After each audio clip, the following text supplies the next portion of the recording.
The meaning of life. In this video, I'd like to explore the question of the meaning of life. I'd like to do this first by exploring the reasons why it seems to be such a difficult question, and then to move toward formulating an answer to it, if there is one. So, let me start by exploring what makes the question of the meaning of life so difficult to answer, especially in terms of a singular, definitive, clearly reliable formula or ideology, which is what I sense most of us are looking for when we pose the question. First, it seems to me to be a fairly obvious point that despite humanity's many historical attempts at understanding the meaning of life, life itself has not made it clear what its ultimate meaning or purpose is. The closest thing to that we've managed to produce is a sequence of historically and culturally contingent answers. For instance, the primary meaning of life in the ancient world was, to put it in the words of Conan the Barbarian, to crush your enemies, to see them driven before you, and to hear the lamentations of the women. Actually, I think he stole that from Genghis Khan. Anyhow, some centuries later, when Christianity had captured most of the Western world, the meaning of life shifted more toward knowing and obeying God and adhering faithfully to Christian doctrine. As the Enlightenment period blossomed, the meaning of life then moved more toward inquiring into reality in scientific terms, and then evolving new industries and technologies designed to help liberate the human race from ceaseless toil. Today, I would say that the predominant template for the meaning of life in the Western world has mostly to do with our ongoing participation in technologically engineered commodity and entertainment culture. Basically, it's about being productive, buying stuff, being entertained on the weekend, and hopefully being happy in the process. But the meaning of life shifts not only with respect to culture and history, it also shifts for us in a more personal way at different points in our lives. For instance, when I was 8, the meaning of life for me was mostly about having a baseball card collection and a cool bicycle. When I was 16, it was mostly about cultivating my intellectual abilities, especially in the form of excelling in high school. When I was 24, it was mostly about a combination of making money by writing software and pursuing sexual relationships with women. And so it goes with life. The meaning of it changes and transforms as we move further and further down its path. So, what can we infer about the overall meaning of life from all of this? Well, I think that we can infer that the meaning of life, at least in terms of how we experience it, both individually and collectively, is something fluid rather than something static. It changes and transforms itself as a function of how we actually experience life. And that's part of what makes the question of the meaning of life so elusive. Basically, when we ask about the meaning of life, we're usually looking for an answer that's monolithic and unchanging. But the problem is that that's something very different from what life is actually showing us in terms of our concrete experience of it. And what our experience is showing us is that life's logic is primarily a logic of impermanence, of slippage and metamorphosis beyond itself. In essence, when we ask what the meaning of life is, we're usually asking the wrong question altogether, and that's what makes the question so hard to answer. It's because our question isn't actually commensurate with life's reality in the first place. Of course, at this point, it's probably tempting to say, well then, I guess that the meaning of life has to do with change and impermanence. However, even this formula is itself subject to change and alteration over time, mostly because it's couched in terms of linguistic and conceptual categories that are themselves very transitory, historical artifacts. After all, who's to say that the way we currently understand change and impermanence won't itself transform with time? In other words, who's to say that we currently possess the last word on what meaning actually is, or even what life actually is for that matter? Like all other ways of construing our experience, it seems like the question of the meaning of life is likely to become deeper, more subtle, and more refined over time.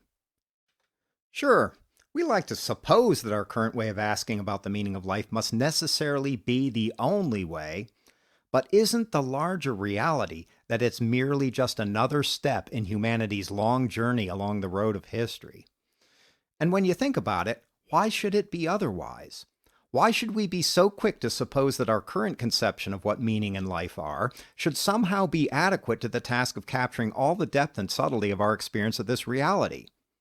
After all, isn't it fairly obvious that life is always far more subtle, always far more intricate, and far more beautiful than any of our finest formulae or any of our most refined questions into its nature? However, this doesn't mean that the question of the meaning of life is irrelevant or inconsequential in human affairs. On the contrary, it's obviously a point of perennial concern for the human race, and pretty much every succeeding generation manages to reformulate the question and its responses to it. So, it's not really a matter of demonstrating the irrelevance of the question, but of reconfiguring it so that it actually matches the reality it's supposed to be interrogating. So, at this point, I'd like to shift toward exploring some possible ways of doing that. In my view, a good first step toward reformulating the question of the meaning of life would be to let go of our frequent expectations that life should be offering up any definitive, immutable answer to it.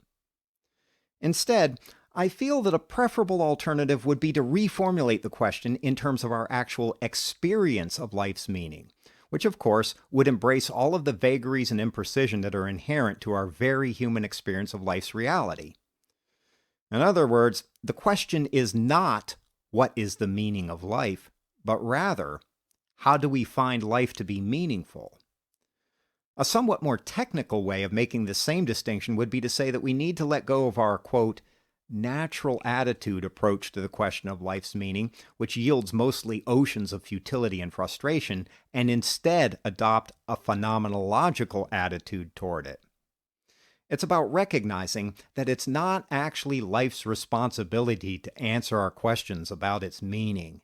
In fact, life is the one posing those questions to us, and it's our responsibility to answer them one way or another in how we move through our time in this world.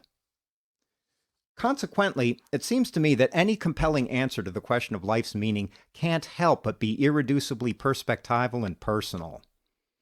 However, at the same time, it must be grounded in the sensibility of the shared world we inhabit. So at this point, I'd like to describe what my own personal answer to this question would be, with the full recognition that my personal answer may or may not comport well with your own experience. Moreover, in light of the inherently transitory nature of these sorts of answers, I should probably say up front that my own answer might change later today if life shows me something new. So maybe it's best to think of what I'm about to say as a work in progress. Maybe more of a lighthearted joke about how I experience things rather than anything too serious or too canonical. Anyhow, in my own personal experience, a big part of what makes life meaningful is, to put it in a word, transcendence. That is, those moments when we pass over the outer horizon of our already existing habits and predilections and begin to navigate the broad and uncertain sea of what we can possibly be in this world. Transcendence is about passing beyond our boundaries and limitations and giving birth to a new way of being, both individually and for humanity as a whole. And the central paradox of transcendence is that it happens mostly as a function of our faithful contact with reality as it presents itself in the present moment, not mainly by way of our volitional projects and agendas for an indeterminate future. In other words, when we're able to accept ourselves as we are and to live accordingly, then what we are and what the world is tend to change and to pass beyond themselves. Paradoxically, transcendence is mostly about allowing things to be what they are. However, at another level, transcendence is really nothing special. After all, every moment we're alive offers us its own unique opportunity to move past life as we've known it thus far.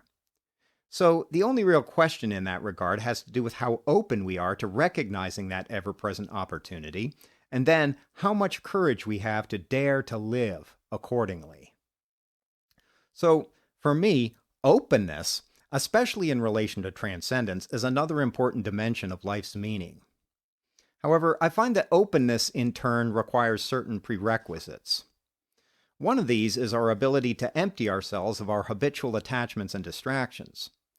In this regard, I find that there's a deep intimacy between the fullness of life and the emptiness of life. We'll only be able to let life fill us insofar as we're empty enough to receive what it has to offer. And of all of the modes of emptiness we can experience, I find that receptive silence is one of the best. So I would say that silence is another important aspect of life's meaning. As has been said, silence will fall when the question is asked, and this is especially true of the question of life's meaning.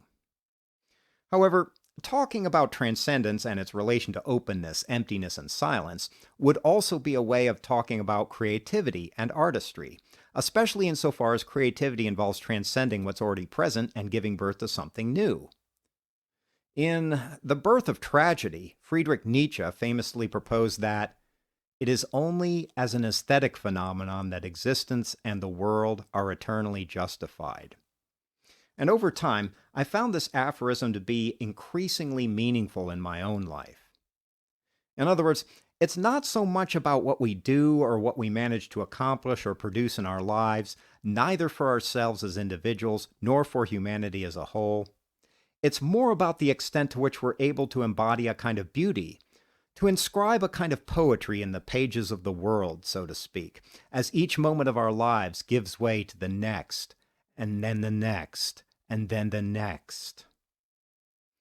However, the fact that we're alongside one another as we're doing this, that we're sharing the adventure of being alive, seems like another important aspect of life's meaning, at least to me. Part of that has to do with cultivating and enjoying a sense of accompaniment in our shared journeys, which I find already makes life more meaningful than it would otherwise be. However, an equally important part of that has to do with how we assist one another along the way, how we sometimes help each other to experience life more fully and with more courage and more verve. Basically, I've found through the years that it's often the case that the best way we can transcend ourselves is by helping others transcend themselves.